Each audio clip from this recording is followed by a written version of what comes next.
চক্রান্ত করছে, চক্রান্ত করলে চক্রান্তের জবাব দিতে হবে তো। কেউ যদি গুণা হয় তাহলে বাঘা তেঁতুল হতে হবে তো ভাই। তো বাঘা তেঁতুলের ভূমিকা দেখতে পাচ্ছি না। তারপরে চলে আসুন 10 নম্বর পয়েন্টে বলছে রাজ্য স্থানীয় কর্তৃপক্ষের দ্বারা তৈরি পারিবারিক রেজিস্ট্রার। রাজ্য বা স্থানীয় কর্তৃপক্ষের দ্বারা তৈরি পারিবারিক রেজিস্ট্রার। 2011 সালে আইসিডিএস কর্মীদের দিয়ে তথ্য তোলা হয়েছিল, এই পারিবারিক রেজিস্ট্রার সেখানে আছে। এই তথ্যটা উঠে প্রথমে গিয়েছিল পঞ্চায়েতে, পঞ্চায়েত থেকে রাজ্যে গিয়েছিল। আপনারা বলুন এই তথ্যটা অলরেডি প্রতিটা পঞ্চায়েতে আছে। এই 10 নম্বর পয়েন্টটা যেটা চেয়েছে এই উত্তর, অর্থাৎ এই যে কাগজ চেয়েছে এই কাগজটা প্রতিটা পঞ্চায়েতে আছে। রাজ্য সরকার 2023 পঞ্চায়েত নির্বাচনে একমাত্র ভোট লুট করেছে। সেই ভোট লুট করতে গিয়ে আমরা আমাদের ভাঙড়ে 3 ভাইকে হারিয়েছি। শহীদ মহিউদ্দিন, শহীদ হাসান, শহীদ রেজাউল গাজী, 3 জনকে হারিয়েছি। শুধু নয়, সারা রাজ্যে আমাদের কর্মীদের অত্যাচার করে তারা অবৈধ পন্থা অবলম্বন করে আজকে তারা পঞ্চায়েতের ক্ষমতায় বসে আছে, পঞ্চায়েত চালাচ্ছে। সেই পঞ্চায়েতের মাধ্যমে যদি প্রতিটা বাড়িতে বাড়িতে এই তথ্যটা 10 নম্বর যে পয়েন্ট আছে পারিবারিক রেজিস্ট্রার যদি পৌঁছে দেয়, ওটা নিয়ে আপনি যখনই হিয়ারিং টেবিলে যাবেন আপনাকে অফিসার আর কিছু দ্বিতীয় প্রশ্ন করার সুযোগ পাবে না। ওটা জমা দেবেন, জমা দেওয়ার পরে আপনার হিয়ারিং কমপ্লিট হয়ে যাবে। তাহলে আতঙ্ক মুক্ত হবে না ভাই? রাজ্য সরকার চাইলে আপনার আতঙ্ক মুক্ত করতে পারে এই দুটো ডকুমেন্টস দিয়ে, কিন্তু রাজ্য সরকার তো আতঙ্ক মুক্ত চাইছে না।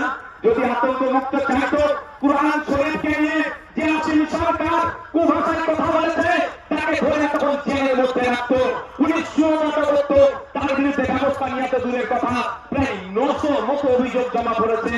এখনো একটা এফআইআর হিসাবে ট্রিট করেনি এই রাজ্য সরকার। তবে বোঝা যাচ্ছে আপনাকে আমাকে কি নজরে রাখে। তবে রাজ্য সরকার এফআইআর হিসাবে ট্রিট করেনি বলে ভাঙড়ের বিভাগ সার্টিফিকেট চুপ থাকবে না। আমি কোর্টে যাচ্ছি 136 সার্কুলার 156 সার্কুলার 3 দিয়ে আমি কোর্ট থেকে মামলা করছি অসীম সরকারের বিরুদ্ধে। প্রশ্ন না, আপনারা বাংলার মানুষ, সংখ্যাগরিষ্ঠ মানুষ ভোট দিয়ে সরকার তৈরি করলো, আবার সংখ্যাগরিষ্ঠ মানুষকে রাস্তায় নামতে হবে কেন? আবার সেখানে পাঠানোর জন্য। সরকারের কাজটা কি? আমি সরকার তৈরি করেছি, আমার বিপদে আপদে আমার সুবিধা অসুবিধাতে আমার পাশে থাকবে, তার পরিবর্তে আমাকে আরো ঠেলে দিচ্ছে বিপদের দিকে। আপনাদের বলবো আসলেই কি তৃণমূল কংগ্রেস, আসলেই কি তৃণমূল কংগ্রেস এসআইআর থেকে আপনাদের নিস্তার দেবে মনে হচ্ছে? ওয়াকাফ খেয়েছে জানেন তো নাকি? ওয়াকাফকে যেমন আমি আছি হবে, আমি থাকতে হবে না, আমি থাকতে হবে না, আমি থাকতে হবে না, টুক করে রাত্রে কি বললো ওয়াকাফ মিলে নিল, এটাও মিলিয়ে নেবেন।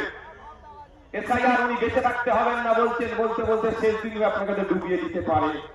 তাই বলছি আপনাদের আপনার লড়াই আপনাকে লড়ে নিতে হবে, আমার লড়াই আমাদেরকে লড়ে নিতে হবে। তাই ওদের কথা মমতা ব্যানার্জির কথায় ভরসা করে লাভ হবে না, আমাদেরকে আওয়াজ তুলতে হবে যে ইমিডিয়েট যে পঞ্চায়েতে পারিবারিক রেজিস্ট্রারের সার্টিফিকেট আছে সেইগুলো যাদের নামে হিয়ারিং এসছে, তার hearing already supreme court order দিয়েছে, যাদেরকে হিয়ারিং ইস্যু করা হচ্ছে তাদের লিস্ট কি করো, পাবলিশ করো। সেই লিস্ট দেখে দেখে পঞ্চায়েতে পাবলিশ করার কথা বলা হয়েছে, প্রতিটা পঞ্চায়েতে সেই লিস্ট দেখে পাবলিশ করে আমাকে পাবলিশ করা হবে, আমাদের বাড়িতে কাগজ পৌঁছে দেওয়া হোক। এই আওয়াজটা আমরা তুলবো তো নাকি গো? তুলতে হবে না নাকি? ঝিম মেরে গেলে হবে? আর 5 মিনিট বলবো, অসুবিধা আছে? আর এনার্জি আছে? কাদের এনার্জি আছে আমরা দেখি তো। এনার্জি আছে তো? এনার্জি আছে তো? ফুল এনার্জি আছে? আর 5 মিনিট বলবো। মমতা ব্যানার্জি এই মুহূর্তে পশ্চিমবাংলার মুসলমানদেরকে সব থেকে বড় যে অভিশাপটা দিয়েছে তার নাম হচ্ছে ওবিসি নতুন সার্টিফিকেট। মমতা ব্যানার্জি প্রতিনিয়ত সরকার দল ভাবছেনি, প্রতিনিয়ত মুসলমান দলিত আদিবাসীদেরকে এক একটা করে অভিশাপ উপহার দেয়। তাই মুসলমান এখন সব থেকে বড় অভিশাপ যেটা পেয়েছে সেটার নাম হচ্ছে ওবিসি সার্টিফিকেট। এই ওবিসি সার্টিফিকেট নামটা আসতে পারলে ছিঁড়ে ফেলে দেওয়া, বাড়িতে রেখে দেওয়া আর সার্টিফিকেট রাখা একই হবে। কারণ কৌশলে মুসলমানদের শুধু নাম কষ্টে সার্টিফিকেটটা রাখতে চাইছে। যেভাবে মেসিকে দেখতে আসলো, টিকিট কাটলো, বাড়িতে ঢুকলো, তারপরে কি হলো, স্টেডিয়ামে ঢুকলো, মেসিকে দেখতে পেল না। আপনার হাতে সার্টিফিকেট থাকবেন, ফর্ম ফিল আপ করবেন, পরীক্ষায় বসবেন, রিটেনে পাস করবেন, ভাইভাতে গিয়ে ভাইবার করে যখন লিস্ট বার হবে আপনি সংরক্ষিত কোটায় আর চাকরি পাবেন না। এই গ্যারাকলটা মমতা ব্যানার্জি সরকার করেছে, তৃণমূলের সরকার করেছে। আপনাদের বলবো এর বিরুদ্ধে আমাদের লড়াই করতে হবে। আমাদের লড়াই ফেক এসসি সার্টিফিকেটের বিরুদ্ধে। প্রকৃত যিনি গরিব সে চাকরি পাচ্ছে না, প্রকৃত যিনি আদিবাসী সে চাকরি পাচ্ছে না, প্রকৃত অনগ্রসর শ্রেণীর মুসলমান সে চাকরি পাচ্ছে না। এর বিরুদ্ধে আমাদের লড়াই। যারা প্রকৃত অর্থে চাকরির প্রয়োজন, উচ্চ শিক্ষায় সংরক্ষণের প্রয়োজন, তাদেরকে ক্ষমতায় নিয়ে আসতে হবে। আপনাদের বার্তা দিচ্ছি, আপনারা যদি আমাদের সুযোগ দেন আমরা নিয়ে আসবো। তবে একটা কথা বলি, মমতা ব্যানার্জির বিশ্বাস হচ্ছে না আমার তিনি এসআইআর এর বিরুদ্ধে সত্যিকারের লড়াই করবেন। বাসন্তীতে এর পরে আপনার রিসিভ দিচ্ছিল না, আমাদের কর্মীরা গিয়ে আন্দোলন করে রিসিভ যখন দেওয়া হলো তার কিছুক্ষণের মধ্যে পুলিশকে পাঠিয়ে তৃণমূলের নেতা এসে আমাদের কর্মীদের ওখান থেকে সরিয়ে দিল। এটা মানে কি রিসিভ দেওয়া তো ভালো কথা, তারপরে খবর পেলাম আর রিসিভ দিচ্ছে না। তাহলে এই যে চক্রান্ত বিজেপি করছে, সেই চক্রান্তের সাথে কিন্তু তৃণমূল একই ভাবে যুক্ত আছে।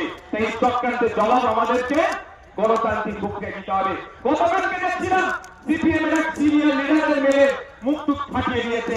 অভিযোগটা কি, তার অপরাধটা কি, যে এসআইআর এর নামে যে অহেতুক নাগরিক হয়রানি হচ্ছে এর বন্ধের জন্য ডেপুটেশন দিতে গিয়েছিল। তাহলে নাগরিক হয়রানি বন্ধের জন্য ডেপুটেশন দিলে যদি অহেতুক পেরেশানি করে, এই তৃণমূল যদি আক্রমণ করে, প্রকৃত অর্থে তৃণমূল কি এর বিরুদ্ধে আছে? আজকের প্রোগ্রাম আমরা এবার একদম শেষের দিকে এসেছি, আমরা শেষ করব। শেষ করতে আগে আপনারা আস্তে আস্তে বিদায় নেন, যেতে যেতে মাইকের আওয়াজ পাবেন।